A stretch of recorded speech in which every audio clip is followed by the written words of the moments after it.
দীর্ঘ ১২ বছর পর কারামুক্ত হয়ে বৃহস্পতিবার প্রথম অফিস করেন ডেস্টিনি গ্রুপের ব্যবস্থাপনা পরিচালক রফিকুল আমিন। বৈশাখী টেলিভিশন ভবনের পঞ্চম তলায় অবস্থিত নিজের অফিস রুমে ডেস্টিনি ২০০০ লিমিটেডের বিভিন্ন পর্যায়ের কর্মকর্তা ও বিনিয়োগকারীদের সাথে শুভেচ্ছা বিনিময় করেন তিনি।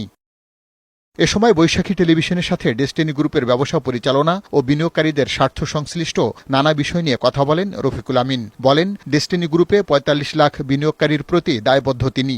জানান, গত ১২ বছরে জেলখানায় বন্দী থাকায় অংশীদারদের দেয়া প্রতিশ্রুতি পূরণ করা যায়নি। এখন বিনিয়োগকারীদের পাওনা টাকা ফেরত দিয়ে নতুন উদ্যমে ব্যবসা শুরু করা হবে। আমরা তো গুড ফেইথে উদ্যোগ নেব।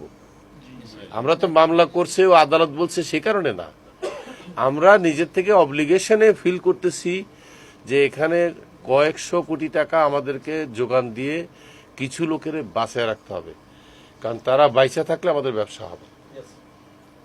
একদম নিডফুল যেগুলো আছে সেগুলো একটা লিস্ট করবো আমরা আপনাদের মাধ্যমে, যে কাদেরকে না দিলেই নয়, আর যাদেরকে না দিয়ে রাখা যাবে তাদেরকে ধীরে ধীরে দেবো আস্তে আস্তে। পরে বৈশাখী টেলিভিশনের বিভিন্ন ফ্লোর ঘুরে দেখেন প্রতিষ্ঠানের ব্যবস্থাপনা পরিচালক। এ সময় বার্তা বিভাগ, অনুষ্ঠান বিভাগ সহ বিভিন্ন বিভাগে কর্মরত কর্মকর্তা ও কর্মচারীদের সাথে কুশল বিনিময় করেন। সংশ্লিষ্ট বিভাগের পক্ষ থেকে ফুলেল শুভেচ্ছা জানানো হয় এমডিকে।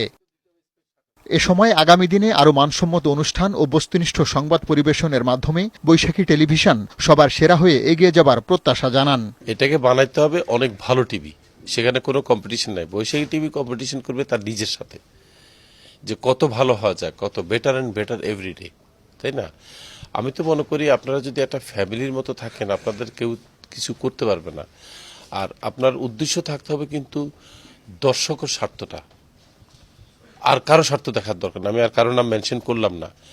দর্শক হচ্ছে আপনাদের মেইন স্টেক হোল্ডার, তাদেরকে যদি আপনারা খুশি করতে পারেন, আমাদের আর কোনো চাওয়া নেই। শিগগিরই বৈশাখী টেলিভিশন বড় পরিসরে সম্প্রচার কার্যক্রম শুরু করবে বলেও জানান টেলিভিশনের ব্যবস্থাপনা পরিচালক ও চেয়ারম্যান রফিকুল আমিন।